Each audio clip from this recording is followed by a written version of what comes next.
bahwa tersebut ada yang didapatkan dari media-media sosial, yang mana kita tidak dapat menguji informasi yang termuat di media sosial tersebut apakah benar, apakah salah, apakah diucapkan oleh orang yang berkompeten di bidangnya atau bagaimana. Jadi kami tetap menolak ada proses tersebut. Kemudian yang terakhir, kami juga menemukan beberapa novum yang diajukan itu sebenarnya sudah pernah diajukan di dalam persidangan pertama yang terjadi 8 tahun yang lalu. Sehingga kami menganggap bahwa itu bukanlah novum, tetapi mungkin pemohon mencoba untuk mengulangi kembali sidang yang telah dilakukan atau mencoba untuk upaya memperbaiki persidangan yang telah dilakukan sebelumnya. Maksudnya foto itu sebelumnya sudah ada, Pak? Foto itu sebelumnya sudah ada dan sama di berkas perkara, ya. Mungkin nanti bisa dilihat di berkas perkara itu ada di penyidik atau di pengadilan, ya. Foto mana yang sudah ada, Pak? Hampir kesemuanya. Tapi kami juga tidak bisa memprediksi karena kami juga datanya. Jadi kami bisa pastikan hampir semua foto-foto tersebut sudah pernah diperiksa, sudah ada dalam berkas perkara dan sudah ada putusan yang berkekuatan hukum tetap, ya. Namanya sebagai siapa, Pak? Nama lengkap, Pak. Nama lengkap, Pak. Nama lengkap, Pak.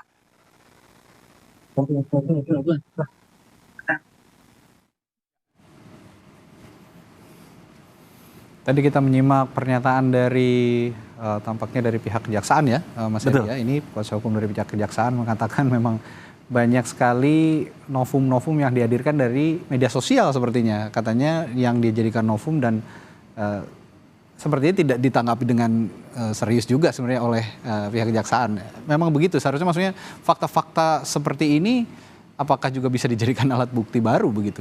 Iya, kalau kita bicara dalam hal KUHP kan ada 184 itu 5 alat bukti yang sah. Mungkin ini akan menyasar pada alat bukti surat misalnya. Tapi dalam konteks ini jadi dokumen atau data elektronik maka akan mengacu pada ketentuan Undang-Undang ITE. Ada di pasal 5 kalau saya nggak salah itu mengatur tentang perluasan dari alat bukti mengenai surat itu sendiri, termasuk data elektronik. Nah masalahnya ini yang jadi perdebatan memang apakah dengan mengambil data dari Google misalnya itu kemudian bisa serta-merta menjadi bukti. Karena bisa saja kan orang yang memasukkan data itu kita tidak tahu terverifikasi dengan tujuan dan maksud apa dan siapa yang mengeluarkan. Mungkin itu yang akan ditarik adalah masalah kesohihannya. Sohih nggak ini? Sehingga perlu ditakar kembali nggak berkaitan dengan bukti. Bukti diajukan iya, tapi apakah memiliki nilai kekuatan pembuktian? Itu yang akan kemudian dinilai oleh hakim nantinya. Oke, sekarang kita akan ikuti pernyataan dari salah satu kuasa hukum dari Saka Tatal, Farhad Abbas, pasca sidang PK yang berlangsung di Pengadilan Negeri Cirebon. Lihat apa yang terjadi saat DD dan Liga Akbar, ya. Jadi tidak ada perubahan eksaminasi atau apapun yang terjadi di sini. Tidak ada niat untuk perbaikan. Nah, termasuk foto-foto. Foto-foto itu diperjelaskan adalah foto yang diambil tahun 2016 di bulan Agustus di Rumah Sakit Gunung Jati. Yang ditemukan bulan Mei kemarin. Dan tidak pernah menjadi bukti. Karena selama ini mereka berpatokan itu adalah pembunuhan. Bukan kecelakaan. Nah itu yang kita ulang kembali dan kita berharap polisi, khususnya Polres dan Jabar, itu bisa menghadirkan termasuk Rudiana dan saksi-saksi dari Polsek Talun. Betul. Apabila pihak kepolisian tidak menghadirkan saksi dan suatu saat akan bebas, ini akan menjadi catatan buruk bahwa tidak ada itikat baik dari para penegak hukum ini untuk menerangkan persoalan ini. Ya, begitu kira-kira. Silakan Krisna. Pastinya tentunya jaksa akan menolak dengan bukti-bukti baru apapun yang kita ajukan. Walaupun itu adalah keberadaan baru wajar. Karena kenapa? 2016 dia sudah melakukan dakwaan dan tuntutan dan itu sudah inkrah. Jadi itu dianggap bahwa itu keberadaannya bukan keberadaan baru, salah bahwa foto itu betul 2016 tapi ditemukannya baru dan tidak pernah ada di dalam persidangan. Lalu kemudian poin yang dikatakan tadi salah persepsinya, jaksa itu presisi salah. Berbeda begini, yang dikatakan bahwa Saka Tatal memukul itu Tatal tidak berada di tempat dan Saka Tatal tidak ada. Makanya kami masukkan poin itu.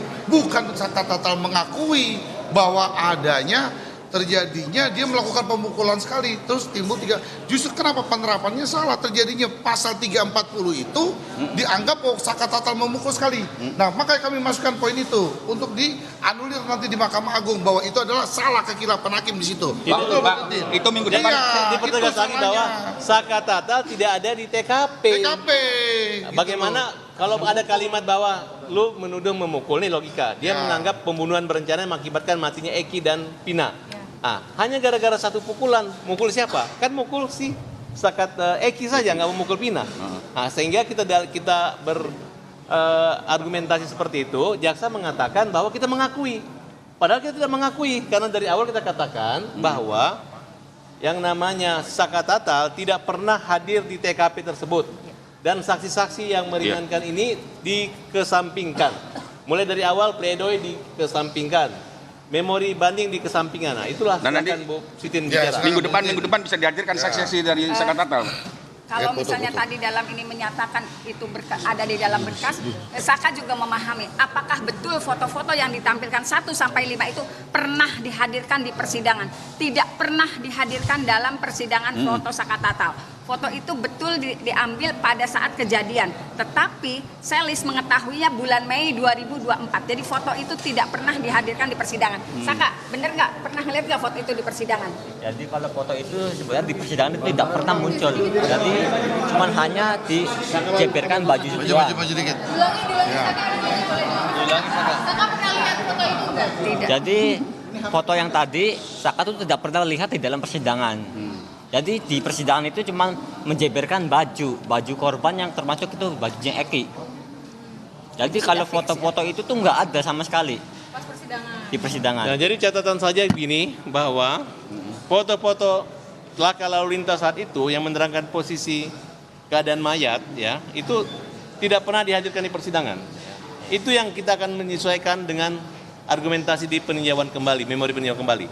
Nah, harusnya pihak kepolisian atau jaksa kembali ikut menghadirkan dan mengajak anggota-anggotanya untuk membuka kembali, menggelar kembali bukti-bukti tersebut.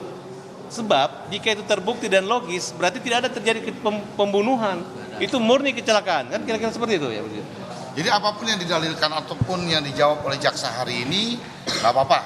Yang pasti kita punya saksi fakta, minggu depan kita buktikan apa yang terjadi 2016, sebenarnya yang terjadi seperti apa, di pembuktian aja besok ya. Ada saksi fakta. Saksi fakta itu, ya kan, yang nggak boleh kita sebutkan dong. Nanti, ya kan, nanti ada yang lobby atau ada yang apa kan jadi masalah ini. Gitu loh. Iya, ya kan, jumlahnya pasti kita bilang 5. Bisa berkembang lebih banyak. Bisa berkembang lebih banyak karena kita baru juga dapat SMS yang akan hadir. Dan itu Itu dahsyat bang. Berapa bang? Kan gitu. Ya sekarang sementara 5. Nanti mungkin akan ada bertambah lagi. Ya, akan bertambah lagi. Kan fakta, ini fakta, ini saksi fakta belum ahli. Oke. Ya kita di pembuktiannya kita lihat ya. Oke.